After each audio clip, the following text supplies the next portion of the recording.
Alright, I'm about to drain and flush the coolant on my 2001 Ford Ranger. It has a 3.0, but this should be similar to pretty much any engine on any car. You'd have to do the same, almost the same steps. I already have mine draining right now, but to begin, what you do is after your coolant has or after your car has cooled off, release this cap right here. Make sure that it is cooled off first, because if there's pressure in here, you don't want to be touching this. So anyway, remove that cap, and then you can open up this. As you can see, this one is extremely nasty looking. So anyway, and then down here, this white cap right here takes a 3/4 inch socket. I was able to loosen it up by hand, but if you can't, use a 3/4 inch socket, and it'll slowly drain. May take about 10-15 minutes or so. Not exactly sure on this, but make sure you have coolant before you do this also.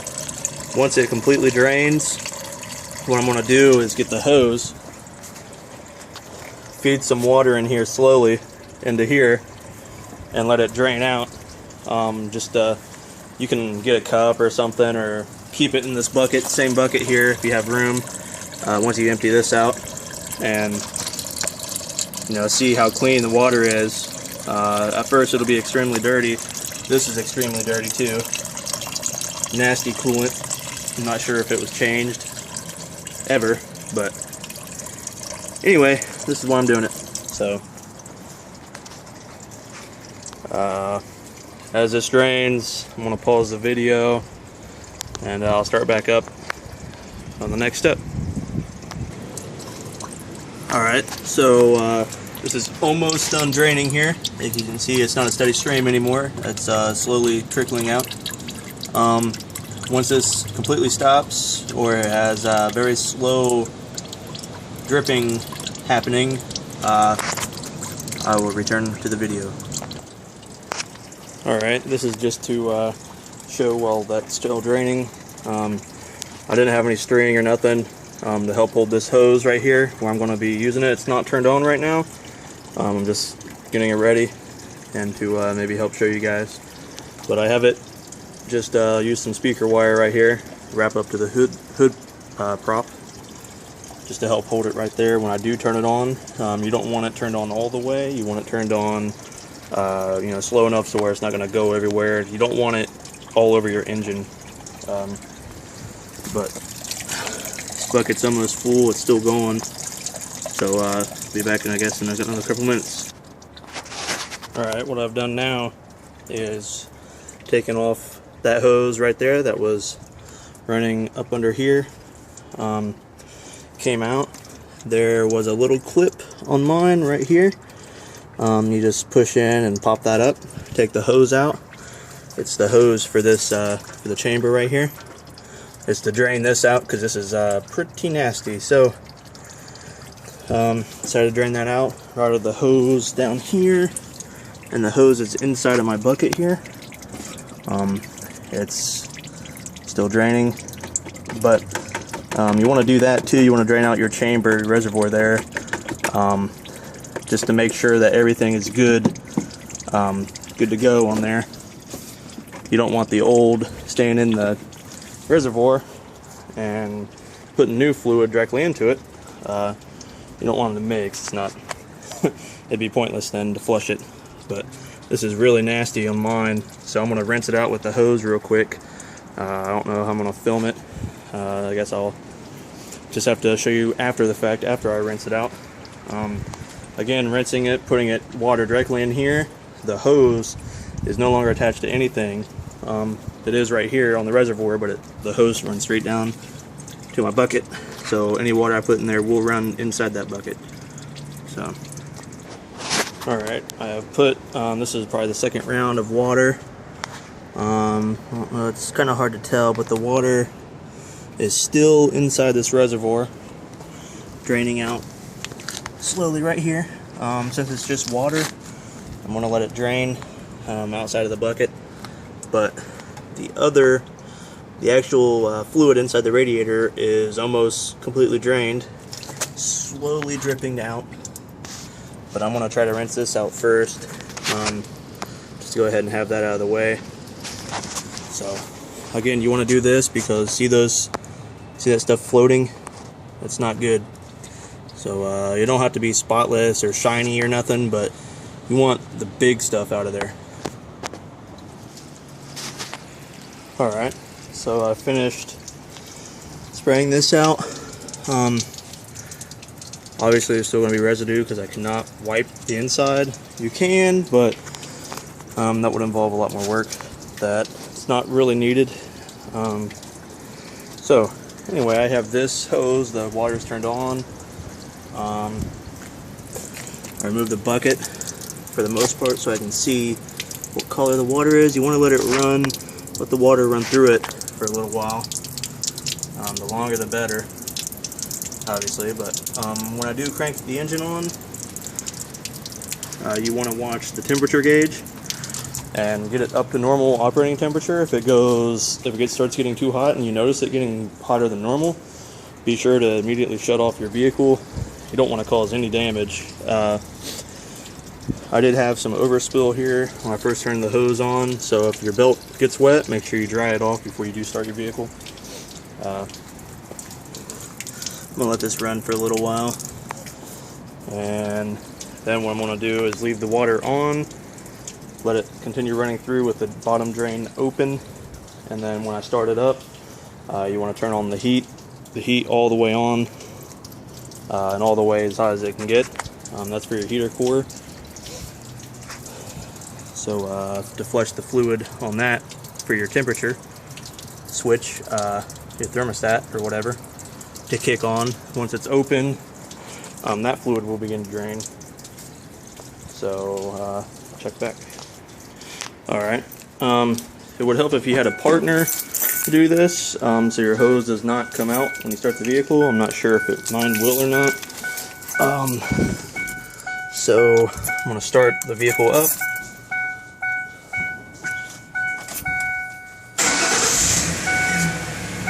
Okay. Then you want to be sure to turn the heat on and all the way. So there you go, all the way over, all the way over. And I'm just going to keep this, I guess, on top and bottom. You want to watch this switch, this needle here. The middle is about normal operating temperature. If it gets any higher than that, you definitely want to shut off your vehicle. Again, continue to run the water through it.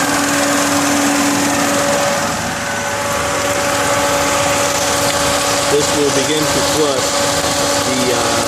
the other components inside your vehicle. You can just leave the hose unhooked for now, obviously. Your vehicle may look a little different. I don't have the factory radiator fan on here. I have an aftermarket electric fan, as well as a K&N air intake. So yours may be a little bit different. I'm not exactly sure how yours would be, but again, the same steps would be followed for most vehicles. I'm gonna go back and check the temperature. You want it to keep the air on until it begins to feel warm. Mine is not warm yet because my temperature is still cold. So you know, you can check your other gauges too, just to be sure. Obviously the oil is going to be good, the battery is going to be good, everything else should be normal. But you kind of want to keep an eye on everything when you do this to make sure. So the heat is on all the way still, and it's pretty cold. At this point, the thermostat probably has not kicked on yet still, so it's still probably just the clean water. It looks that way. So I'll let this go a little bit more, and I'll turn back on the video when it starts doing something different. Alright, so as you can see, this is starting to move upwards now. I don't know if you can see underneath here like I can, but my hose is still on there. It's kind of hard for you guys to see, but anyway, alright, moved up pretty quick here. So it's at normal operating temperature. Again, you want the heat on all the way.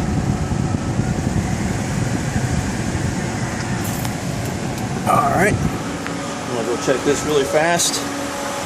You do not want your vehicle to overheat, so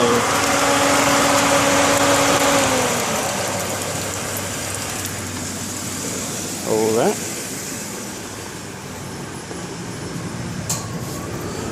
Leave the heat on until it starts getting warm.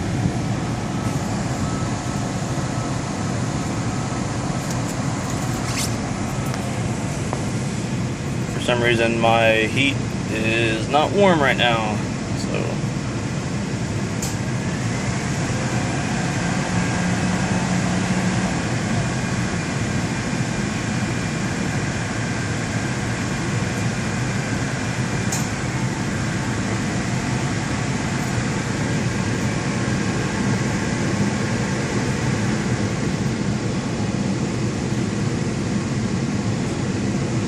I'm revving up the engine in case you're wondering. Trying to speed up the process here a little bit. My air is finally starting slowly to get warm.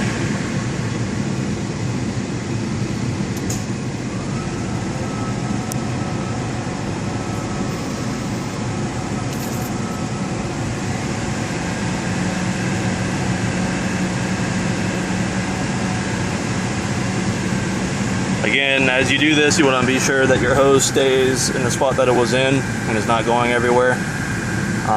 You want the water to flow through it. So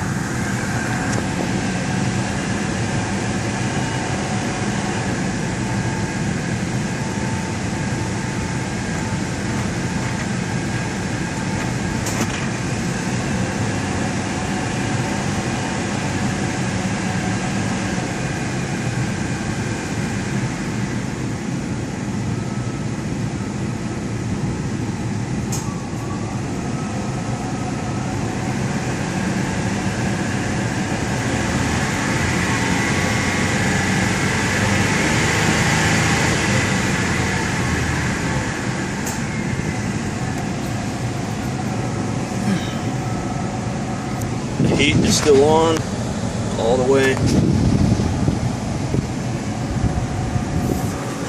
So I'm gonna go check this still and make sure, or to see if it's clicked on yet. It looks like it is because the water looks a little bit darker, a little discolored. You may not be able to tell in the video, but I can definitely see it.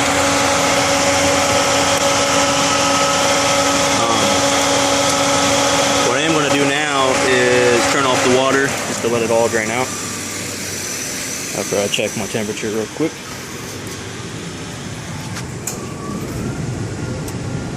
Alright.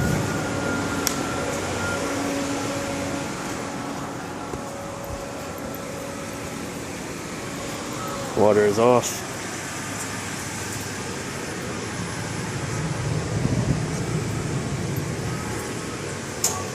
Air is still slightly cold.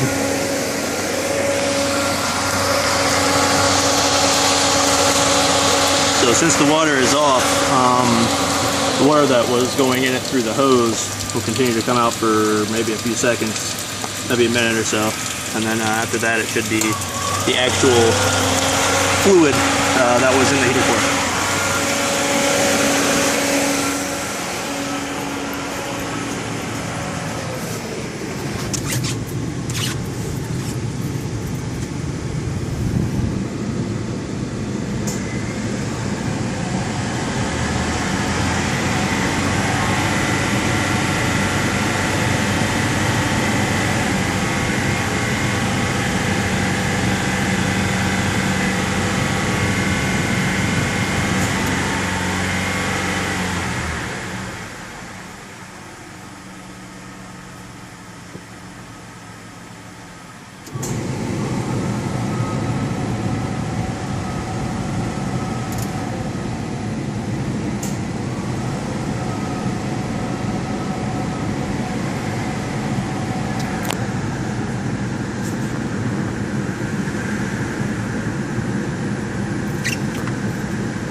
It's slowly coming out now. So I'm gonna pause this. This video is really long, so. All right, so it helps if you have like a clear cup. As you can see, this is completely nasty. I have the water running into it, through it. But as you can see, this is cup is completely clear. If I fill this cup up, you can see exactly how dirty it is inside of there. So this is still really dirty. So I'm going to continue to flush it out. Alright, so let it completely drain out here. I'm going to go ahead and tighten up this. It's good to hand tighten it first and then take a ratchet to it. Even if you think you got it all the way with your hand, still try to take it with this. Don't push down too much. But you do want it completely shut to avoid problems in the future.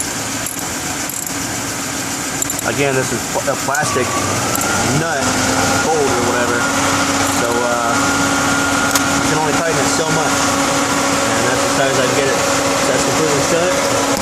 I'm gonna go turn off the engine. You fill it up from here. Make sure you attach your hose back. I already routed it back over. All right, I've completely added the full thing of antifreeze. I got the concentrated one, so I emptied the entire thing using this right here directly into my radiator, and then I filled the yellow container back up with water and poured that into here also. What you can do, I ran out of coolant and stuff. I'm gonna go get another container if I need to, but you can fill this up with water, a mixture of 50-50 of water and antifreeze. So I will do that tomorrow because it's kind of late here. So that's how to change the coolant and flush it in a 2001 Ford Ranger. Applies to basically every other vehicle. Also, just got to find the container right here, and you got to find this, and you also got to find that up there to be able to release it. Hope this helps somebody. Subscribe.